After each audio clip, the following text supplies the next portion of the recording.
अभी अनंत को जानने वाला मनुष्य श्रीनिवास रामानुजन की कहानी एक दिन कैम्ब्रिज यूनिवर्सिटी के मशहूर गणितज्ञ जी एच हार्डी के पास एक अजीब सा पत्र आया।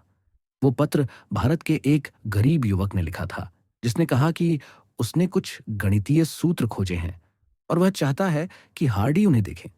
हार्डी ने जब वह पत्र खोला तो उसकी आंखें ठहर गईं। कागज पर लिखे थे ऐसे ऐसे जटिल सूत्र जिनको समझने में दुनिया के बड़े बड़े गणितज्ञों को भी महीनों लग जाते। ये कोई साधारण व्यक्ति नहीं था, ये था श्रीनिवास रामानुजन, दक्षिण भारत का एक गरीब लेकिन प्रतिभाशाली युवक। रामानुजन का जन्म एक ब्राह्मण परिवार में हुआ था। परिवार गरीब था, पर संस्कार और आस्था में डूबा हुआ। बचपन से ही रामानुजन एक अलग ही सोच रखते थे। स्कूल के नियम उन्हें पसंद नहीं थे। वो सवाल पूछते जो कोई पूछने की हिम्मत भी नहीं करता। एक दिन शिक्षक ने कहा, किसी भी संख्या को खुद से भाग दो, उत्तर एक आता है। रामानुजन ने पूछा, अगर शून्य को शून्य से बांटें तो क्या आएगा? 16 साल की उम्र में उन्हें एक किताब मिली, ए सिनॉप्सिस ऑफ प्योर मैथमेटिक्स। यह किताब सूत्रों से भरी थी, पर उनके प्रमाण प्रूफ्स नहीं थे।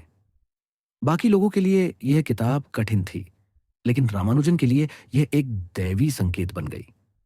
वह मानते थे कि गणित कोई मानव निर्मित चीज नहीं, बल्कि ईश्वर की भाषा है। वो कहते थे, मेरे लिए कोई समीकरण तब तक अर्थहीन है जब तक वह ईश्वर के विचार को व्यक्त न करे। रामानुजन ने कॉलेज में दाखिला लिया, पर गणित के अलावा उन्हें किसी विषय में रुचि नहीं थी। नतीजा, कॉलेज से निकाल दिए गए। फिर भी उन्होंने हार नहीं मानी। दिन रात भूख प्यास भूलकर वह अपने सूत्र लिखते रहे, अपने हर नोटबुक में ब्रह्मांड के रहस्य उकेरते हुए।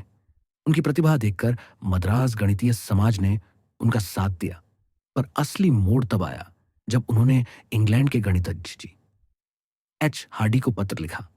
हार्डी ने वो पत्र पढ़ा। पहले तो उन्हें लगा कि यह मजाक है, पर जब उन्होंने और लिटिलवुड ने मिलकर गणनाएं देखी तो हैरान रह गए। यह किसी धोखेबाज का काम नहीं था, यह एक असली जीनियस की रचना थी। उन्होंने तुरंत रामानुजन को इंग्लैंड आने का निमंत्रण दिया, पर एक ब्राह्मण होने के नाते समुद्र पार करना उनके धर्म के खिलाफ था। मां ने मना कर दिया, लेकिन एक रात मां को देवी नमगिरी का सपना आया। अपने पुत्र को मत रोको, उसका ज्ञान मानवता के लिए है। मां ने आशीर्वाद दिया और रामानुजन चल पड़े इंग्लैंड की ओर।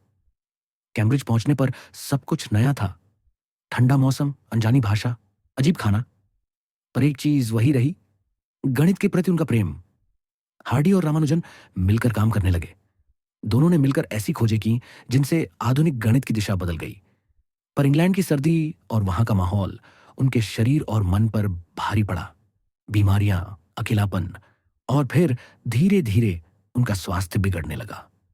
सिर्फ 32 वर्ष की उम्र में यह दिव्य प्रतिभा संसार को छोड़ गई। आज भी उनके सूत्र पूरी तरह समझ नहीं आए हैं। रामानुजन ने जो लिखा वह गणित से कहीं अधिक आध्यात्मिक ज्ञान था। वो मानते थे, गणित ईश्वर का विचार है, ईश्वर इच्छात है और मैं बस उसका माध्यम हूं। यह थी कहानी उस व्यक्ति की जिसने अनंत को देखा। Srinivasa Ramanujan, the man who knew infinity.